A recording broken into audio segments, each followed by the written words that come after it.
बंगोपसागर आंध्र उपकूल में अवपात सक्रिय प्रभाव में ट्विन सिटी समेत राज्यर विभिन्न स्थान में वर्षा जारी तुहाकु तुहा वर्षा जोगु लोके हंतसंत प्रबल वर्षा पाई गजपति गंजाम जगतसिंहपुर और केन्द्रापड़ा जिला को येलो अलर्ट।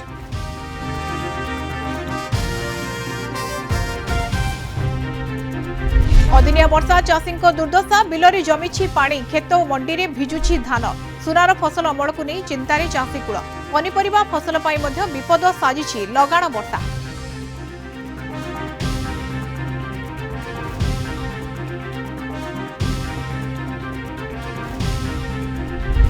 दुई दिनिया कुवेत गस्तरे मोदी 43 वर्ष पर प्रथम थर पर कौन भारतीय प्रधानमंत्री कुवेत गस्त प्रमुख नेतांक सह आलोचना करने कार्यक्रम फोकस रे प्रतिरक्षा वाणिज्य कारबार समेत विभिन्न गुरुत्वपूर्ण प्रसंग।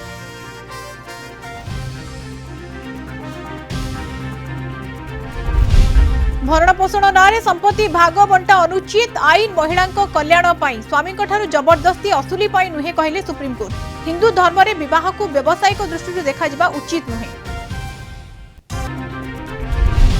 आज वर्षर सबुठु छोट दिन प्राय 10 घंटा 54 मिनिट 24 सेकेंड हेब दिन प्राय 13 घंटा 5 मिनिट 36 सेकेंड हेब राति डिसेम्बर 21 किंबा 22 रे उत्तर गोलार्धरे शीत ऋतु प्रथम दिन आरंभ होइଥାଏ।